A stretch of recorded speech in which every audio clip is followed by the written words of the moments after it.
Imagine this. You've spent your entire life believing everything about your family was normal, that every secret had a reason, that love always meant protection. But what if one ordinary afternoon, while rummaging through an old attic, you stumbled upon a letter that changed everything you thought you knew? What would you do if the person you trusted most had been hiding a truth so powerful it could alter your life forever? Ava Sinclair had always been curious about the attic in her grandmother's old Victorian house. The attic was a place she had avoided as a child. Too dusty, too quiet, filled with forgotten trunks and the musty smell of old paper. Now, at 28, after her grandmother had passed, Ava returned to sort through the estate. She walked cautiously up the narrow staircase, flashlight in hand, heart beating in rhythm with the creaks of the wood beneath her feet. Boxes were stacked high, and old furniture covered in white sheets gave the space an almost ghostly feel. Ava's fingers brushed over a small wooden chest at the far corner. She knelt and lifted the lid. Inside, neatly tied with a faded ribbon, lay a single envelope addressed to her. No return address, no postmark. Her breath caught. The handwriting was elegant, unfamiliar, yet intimate, as if the writer knew her soul before she did. She broke the seal and unfolded the letter. "My dearest Ava," it began. "If you are reading this, then the world has changed in ways I could not prevent. I need you to understand, there are truths you were never meant to know, and yet you must. You are stronger than you believe, and the decisions you make today will shape the rest of your life." Ava's hand trembled. Her grandmother had always been protective, secretive even, but nothing like this.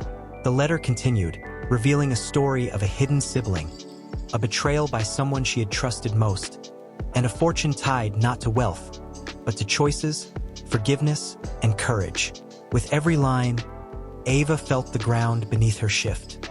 The life she knew was a fragile facade. She could feel the weight of generations pressing upon her shoulders.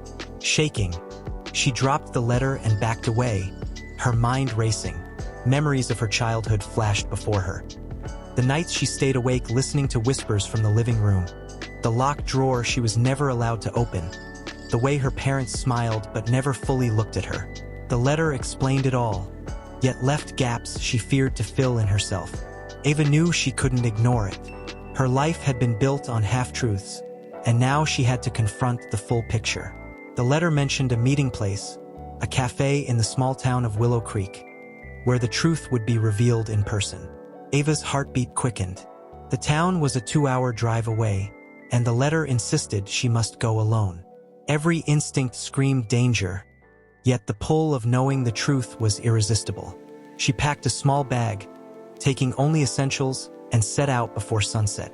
The sky burned orange and crimson, casting shadows along the highway that seemed almost alive, stretching and twisting like fingers pointing toward her destiny. When Ava arrived at Willow Creek, the town was quiet, almost unnaturally so, as if it too was holding its breath. She followed the instructions, arriving at a small, rustic cafe with peeling paint and a faint smell of coffee mixed with wood smoke. She stepped inside, the bell above the door ringing, echoing unnaturally in the empty room. At the far corner, a figure waited, tall, calm, and impossibly familiar. Her chest tightened. She recognized the eyes immediately. They were her father's, but not the father she had known, a father she had never met. "Hello, Ava," he said softly, voice weighted with regret. "I didn't want you to find out this way." Ava's knees almost buckled. "Why?" she whispered. "Why keep all this from me?" He looked down, shame flickering across his features. "To protect you, and to give you a chance to choose your own path without fear. But now you need to know the truth." Over the next hour, her father revealed a life of sacrifice, hidden identities, and choices made to shield her from enemies she didn't know existed. She learned of a sibling, a half-brother, living across the country, someone she had never known, whose life had been intricately connected to hers by secrets, lies, and unspoken love. He explained the danger of a family feud spanning decades, the rivalries that had seeped into every generation, and the courage it would take for Ava to reconcile with the past and protect the future. Ava felt anger, confusion, grief, and a strange sense of relief all at once. She had spent so long wondering why her life had felt incomplete, why the threads of her story never seemed to fit together. Now she had the pieces, and though the picture was jagged, she finally understood. Her father's eyes glistened with unshed tears as he handed her another envelope, a map leading to her sibling. The next days were a whirlwind.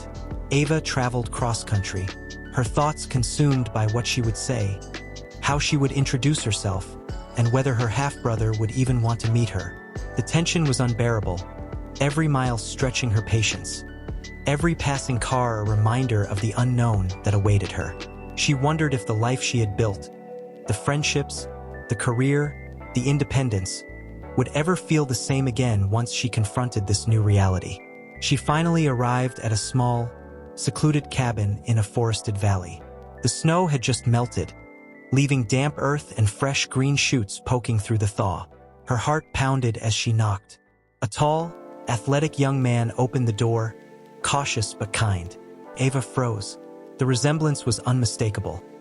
Dark hair, the same green eyes, the same quiet strength. Her half-brother, Noah, studied her carefully, his lips pressing into a thin line. "I'm Ava," she said softly, voice trembling. Noah's expression softened. "I've been waiting for you," he replied. "I knew this day would come." They spent hours talking, filling in the gaps of their separate lives, learning how their family had been torn apart, and discovering the similarities that connected them despite decades of separation. Ava felt an overwhelming sense of completion, a relief she hadn't realized she needed. Here, finally, was the missing piece, and though the past had been painful, the present offered hope. Together, they began planning how to reunite their fractured family, understanding that love and forgiveness were not just gifts, they were responsibilities. In the weeks that followed, Ava returned to her grandmother's house, organizing the attic not as a place of secrets, but as a sanctuary of understanding. Each box, each old photograph, each letter became a testament to the resilience of family, to the courage of facing truths, and to the power of connection that outlives deception.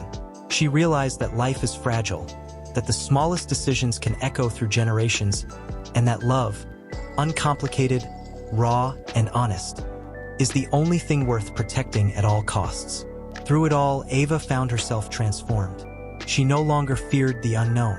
She embraced it, understanding that every challenge, every revelation, every heartache was an opportunity to grow, to forgive, and to choose courage over fear. The letter in the attic had been more than a message. It had been a call to awaken, to live fully, and to cherish every moment with those she loved. And in that awakening, Ava found peace. The story of Ava, her father, and Noah became one of quiet triumph.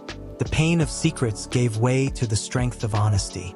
Generations of unspoken truths were reconciled, and a family, once fragmented, learned that the greatest inheritance was not wealth or legacy, but the love that survives through every trial. Ava often returned to the attic, now bathed in sunlight, a place where she could reflect, dream, and remember the night when one letter changed everything. And as she stood there, looking out the attic window, she whispered to herself, "The past may shape us, but it does not define us.